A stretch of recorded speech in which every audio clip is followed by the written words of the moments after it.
Mesdames, Messieurs, chers téléspectateurs d'Africa 24, bienvenue. Merci de nous rejoindre dans cette émission.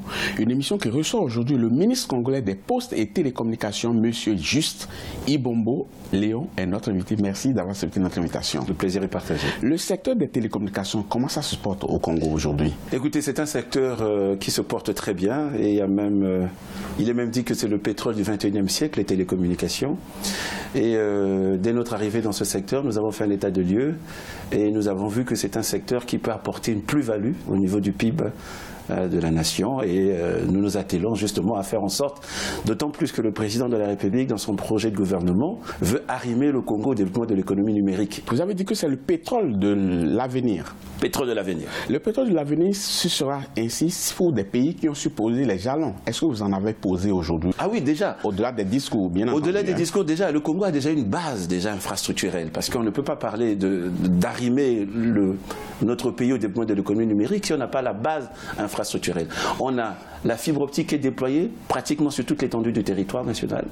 On a une sortie avec le WACS, le West African Cable System, c'est-à-dire qu'une sortie qui nous permet d'être connectés au réseau mondial de haut débit en fibre optique.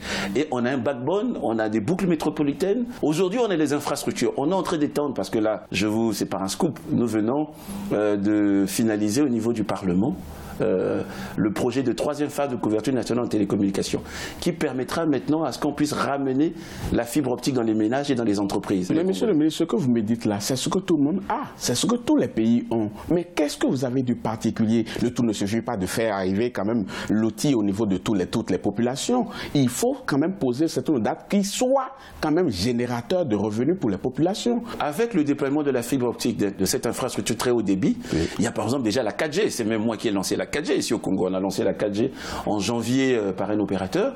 J'espère que ce n'est pas la 4G qu'on voit dans certains pays non, c'est la 4G qui n'existe que de nom, mais non, c'est la 4G aujourd'hui. Toujours pouvoir avoir accès. Hein. C'est la 4G aujourd'hui. Vous pouvez voir des vidéos, des émissions en streaming avec une bonne vitesse. Avec une bonne vitesse. Mais on a la fibre optique avec une très bonne vitesse. Donc, les opérateurs de téléphonie mobile payent des taxes qui sont perçues par... puisqu'on a libéralisé le secteur, il y a l'agence de régulation des postes et de télécommunications électroniques qui perçoit les taxes qui sont reversées au niveau du trésor public. Donc ça porte déjà la plus-value. Ça crée aussi de la richesse. Il y a même les fournisseurs d'accès Internet. Aujourd'hui, par exemple, on a la télévision par Internet qui est maintenant pratiquement... Par la DSL. Par la DSL qui est pratiquement démocratique ici au Congo. Il y a beaucoup d'opérateurs. Il y a même un opérateur qui va venir au niveau national. C'est-à-dire qu'on a un accord de partenariat avec mon collègue de la communication. C'est StarTime qui va venir justement pour faire en sorte que cette ambition d'arrimer le Congo du modèle de l'économie numérique soit une réalité. Aujourd'hui, le secteur des télécoms apporte sa plus-value et il y a une étude sérieuse de la Banque mondiale. Lorsque nous avons organisé les journées nationales sur la fibre optique, nouveau levier de développement du Congo, le représentant résident de la Banque mondiale au Congo, d'après les études de la Banque mondiale, si jamais on arrive à connecter ne fût-ce que 10% de ménages et des entreprises, ça pourrait rapporter 5 points dans le PIB de notre économie. Et nous sommes en train de travailler, nous ici au Congo, pour couvrir l'ensemble et de trouver aussi des sorties. Parce qu'on n'a qu'une seule sortie jusqu'à présent. On n'a qu'une seule sortie à travers le WACS, c'est-à-dire que le câble sous-marin. On a une connexion sous-fluviale avec la RDC, mais ça ne nous permettra pas d'avoir de grandes capacités. Vous parlez de ce fameux câble-là, oui. Parce que c'est bien, à vous écouter, on voit qu'il y a des infrastructures qui sont en train d'être mises en place, oui. Mais sauf qu'il y a une fausse note qui est venue la dernière fois avec un bateau qui aurait sectionné le câble sous-marin. Écoutez, la plupart des Congolais se disaient que cette infrastructure n'existe pas. Comme on dit souvent, quelque chose malheur est bon. Avec la coupure du câble qui a été sectionné au large de Pointe-Noire, il y a une plainte qui a été déposée au tribunal de grande instance de Pointe-Noire par un chalutier. Vraisemblablement, c'est un chalutier, on parle d'un chalutier chinois. Bon, il y a un chalutier qui était là, on a en train d'identifier le chalutier. Ça fait en sorte qu'on a eu un blackout, on a eu le pays qui était pratiquement coupé du reste du monde. Mais aujourd'hui, les Congolais savent que non, la fibre optique est une réalité. Mais que cette infrastructure a été déployée dans notre pays.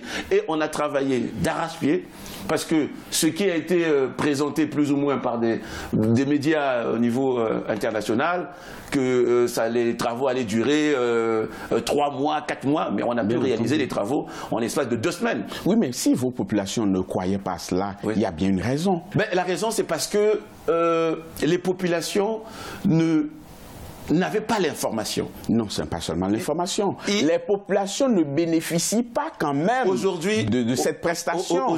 Et se demandent, nous avons la fibre optique, nous a-t-on dit, mais pourtant nous avons cette connexion aussi lente. Aujourd'hui, je peux vous dire, vous allez à la Corniche, j'ai demandé, j'ai prescrit à l'administrateur général de Congo Télécom de mettre en place ce qu'on appelle des hotspots, des points d'accès gratuits Internet. Donc quand vous longez la Corniche, vous voyez plein de jeunes avec des smartphones parce que l'Internet est gratuit, à haut débit. J'ai demandé, vous allez au centre-ville, il y a un point d'accès gratuit d'Internet, un hotspot en face de la mairie. Vous avez un autre point d'accès à Combo. Vous en avez un autre. Ça, c'est les innovations. Oui, c'est les innovations que nous avons apportées justement pour faire montrer aux Congolais que la fibre optique est là et pour la démocratiser. Mais est-ce que vous avez mesuré les impacts de cette section du câble sous-marin? Oui.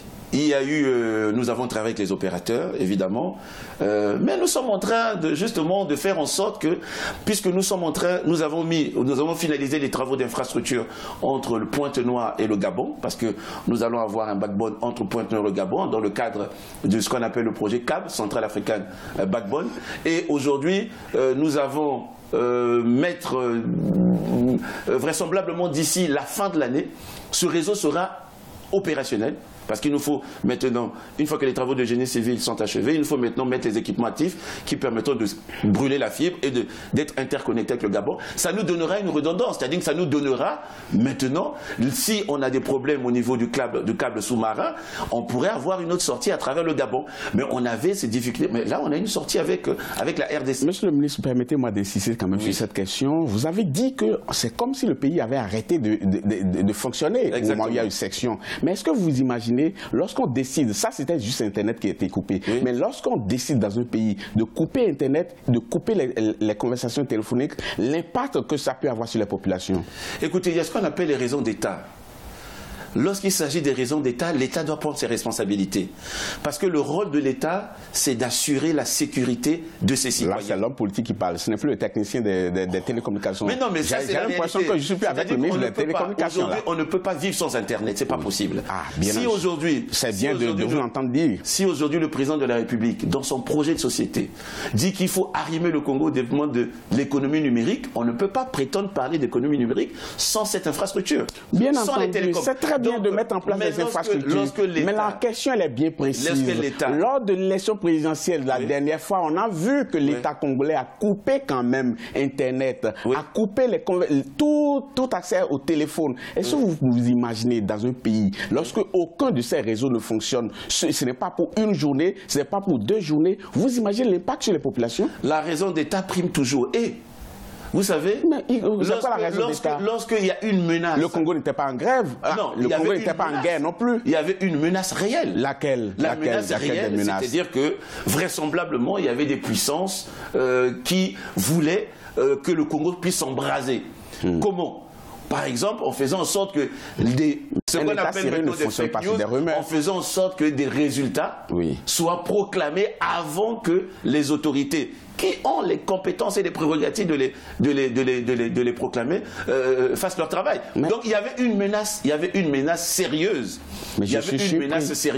Et lorsqu'il y a une menace sérieuse, on prend des mesures pour protéger la nation. Mais monsieur le ministre, en tant que ministre des télécommunications, je m'attendais quand même que vous fassiez l'apôtre quand même de la défense de cette cause. Parce que l'accès au téléphone, l'accès à Internet, ça fait partie des libertés, non? Tout à fait. Oui. Mais nous assurons ce qu'on appelle le service universel.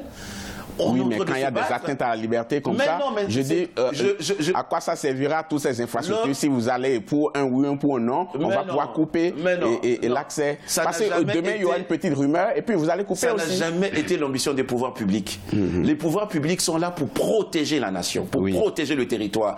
Lorsque le territoire est menacé et lorsque ces menaces sont sérieuses, l'autorité publique doit prendre des mesures pour protéger les populations. Donc, et les menaces étaient sérieuses. Donc si c'était à recommencer, vous allez accompagner le président à prendre toujours la même mesure. Mais non, il ne s'agit pas d'accompagner le président à prendre la même mesure. Lorsque on veut qu'il y ait une insurrection, par exemple, dans le pays, fausse alerte peut-être. Pas fausse alerte. Parce que lorsqu'il y a une menace sérieuse, atteinte à l'intégrité de la nation, le rôle de l'État régalien, c'est de prendre des mesures idoines. Alors, aujourd'hui, est-ce que toutes les mesures sont prises pour que plus aucun navire ou un chalutier ne puisse sectionner le câble sous-marin? Bonne question, vous avez posé une bonne question. J'ai discuté dernièrement, on était à Genève avec mon collègue de la Guinée équatoriale, je profite pour lui dire bonjour, et il m'a fait comprendre qu'ils avaient ce même souci en Guinée équatoriale, parce qu'il y avait plusieurs bateaux qui venaient, et lorsqu'ils jetaient leur ancre, et puis ça sectionnait le câble. Qu'est-ce qu'ils ont fait au niveau de la Guinée équatoriale? Ils ont pris une mesure, un décret pour mettre des zones là où les bateaux ne pourront pas traverser. Donc nous aussi, on va travailler, je vais travailler avec mon collègue de la marine des transports pour faire en sorte que la zone côtière, la zone là où la fibre atterrit vers Matombi, soit une zone qui soit protégée et que les bateaux ne passent pas par cette zone. On est en train de réfléchir justement, mais il y a aussi un autre problème, c'est que nous devons avoir une redondance. C'est-à-dire que si on a un problème au niveau par exemple, du câble sous-marin, que l'on puisse avoir d'autres sorties. Nous sommes en train de travailler, nous avons eu un accord à ce qui est à notre actif, puisque vous avez demandé, depuis que vous êtes ministre des Postes et Télécommunications, un accord de prêt avec la BAD pour être interconnecté avec le Cameroun à partir de Ouesso et avec la République centrafricaine. Donc on va avoir plusieurs sorties, ce qui permettra que le Congo sera arrimé aux autoroutes de l'information et de la communication et on ne pourra plus avoir ce blackout qu'on avait connu il y a quelques mois. Monsieur le ministre, je constate que la fougue que je vous ai connue lors des élections présidentielles et même après continue toujours quand même par jalonner vos actions, hein, et puis je vois beaucoup de choses que vous êtes en train de mettre en place, mais dans vos fonctions régaliennes, est-ce que les choses se passent toujours bien? C'est ce que nous allons voir dans la seconde partie de cette émission. Monsieur le ministre, ne partez surtout pas, chers téléspectateurs. Restez avec nous, vous aussi. On vous revient dans quelques instants pour la seconde partie.